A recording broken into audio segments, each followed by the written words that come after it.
You just said something very important. I have to walk on eggshells. I have to be so careful every word that comes out of my mouth. So people asked that to the Chafetz Chaim. They said the Chafetz Chaim probably never spoke. Because if you learn Shmiras HaLashon, you know how careful you need to be? It's terrible learning Shmiras HaLashon. It's like, this is this and this, and you know, everything you say is wrong. But the Chafetz Chaim spoke freely. Once you master Shmiras HaLashon, you just don't want to say those words. You don't, just like you don't say certain bathroom words, you know? And it's easy to talk. Same thing here. We're dealing with fragile, hypersensitive people. We know that up front. Once you get it and you change, you flip the switch inside, you don't have to watch what you say because you're just never going to criticize. You're always going to be smiling. You're always going to say, great to see you. What can I do for you? Like a real loving person who is putting them first. And then you never have to worry about the reaction. And even if you say something a little off, if you're smiling and you're calm and you're happy, you'll say, oh, I'm so sorry. I didn't mean that. That's it. You're working in a psych ward. But the psych ward is in your home. You got to leave the home to go on vacation. Not like people go to work and then they go home to relax. You got to get out and come to group to let off some steam, or hopefully you have more fun things in your life as well than just spending time with me.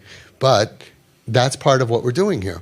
We're learning how to figure out that if we're not going to treat the chayla right, they hurt so bad. And it comes out in a nasty way. But you see, when he was feeling good about himself, he didn't do all that. As soon as he feels rotten about himself, it comes out. So all of that negative talk, whatever it was, you know, it's different for every kid. But they'll say things like, I'm not coming to your funeral. You know, the worst things, I'm not your son. I want you to die. I want to die. I'm going to kill you. All this stuff, if you understand it's pain, you just have Rachmanus. What does it say in Tanya? Rachmanus mivatelas hasina kenoida. Rachmanus, mercy, compassion, is mevatel, hatred, kenoida, as is known. We know it. We know it here. Ki yadua l'yoydei kip. Rachmanus, when you have compassion, it's mevatel, anxiety, anger, frustration. I feel so bad for my kid, and that's why you gotta meditate on that here and every night when you daven and all the time. I feel so bad for my kid. So I'm not frustrated. I'm upset for him. I'm upset for her that they have no life and they have no future that they see and they have no happiness and they have nothing to feel good about. Right? That's my pain. We have kids who even ask their parents, are you upset because of what I did? Are you upset because of what I said? And the smart parents will say, no, I don't care what you did. I'm just sorry that you're in pain. I'm happy you could always express yourself to me. We're not living in the 70s anymore where, you know, don't talk to me that way, it's chutzpah. That's not flying, especially with sick kids, even healthy kids. But with sick kids, I'm so happy that you feel comfortable to express it, because they can't express it to strangers on the street. They'll get arrested for the way they're talking to you, Rahman al-Itzlan. But as they heal and they feel better, you realize they don't even know what they did. They don't know.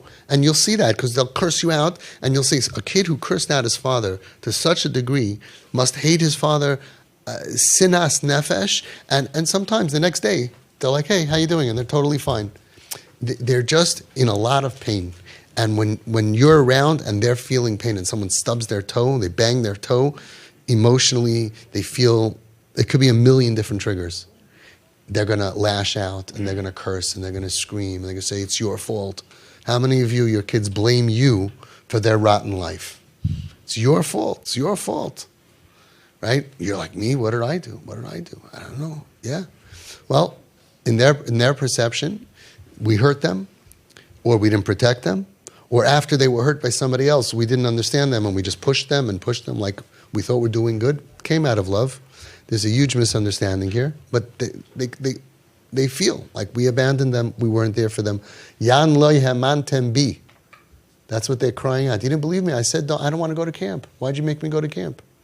I didn't want to go on the bus. You forced me to go on the bus. And normal parenting, that's what we had to do. But if they were getting mistreated or abused or whatever, they feel like that trust is like broken.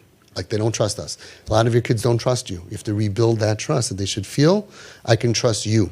That you care about me more than your God, your Torah, your neighbors, your ego, your bank account, anything. It's mamish mesiras nefesh. It's showing them you are my first, and that's why it's not pshat that they come before the Torah. That's what the Torah wants from you. That's what you all have Rabbanim for, to back you up. Like I just said that. I want to repeat that. He's never, unfortunately, lost his father. He's in Shleishim, and he has a child who needs to go on a vacation. So don't rely on me. Ask your Rav. So we spoke about it before. If you're doing Ratzon Hashem, you have to know what Ratzon Hashem is. Is it Ratzon Hashem that you should daven with minyan for your father's Aliyah? Or is it Ratzon Hashem, you should go visit your grandmother in the hospital and maybe miss minyan? Or to take your child on a vacation to break depression and anxiety and all these life-saving things that we're up against. You have to know Ratzon Hashem. For that, you need a Das Torah. But very, very likely in your situation, I know that that's what your Das Torah is going to say, is that in your situation, you're a Hatzalah person. And we all know this. For physical illness, a guy goes to the Yomid, he gets a Hatzalah call. Nobody's having a heart attack. Just a regular Hatzalah call. Stitches. What do? You run. What about Mincha? You're not going to get another minyan. It's the latest possible time in it. You go, because Ratzon Hashem is calling. Very, very simple. Physical illness, we always see it. But a kid could be on top of a building, suicidal, emotionally drained, emotionally in a terrible place, and you have to do certain things, and it becomes, I don't know, who says, So Baruch Hashem, you have a great Rav who understands the sugya. But what I told him was that if it's Ratzon Hashem to miss minyan, then don't just miss minyan. Say what you're doing. You're taking your child wherever it is. At that time, say, I'm doing this Le'ilu Nishmas my father. I'm saving my daughter Le'ilu Nishmas my father. And that's a great Aliyah for the Neshamah. That I'm not just wasting my time. I'm not just missing a Kaddish for no reason. I was told you need authentic Das Torah to know the situation. And don't just miss it. Say, Tati, I'm doing this for you. I'm doing this for you. I'm trying to save my daughter. We want to see Yiddish Dairis. I'm doing this for you. Yiskada v'yiskada, Shmei Rabba. We should have Dairis. And if that's Ratzon Hashem, and you're doing it, it's takas goes for you, Father.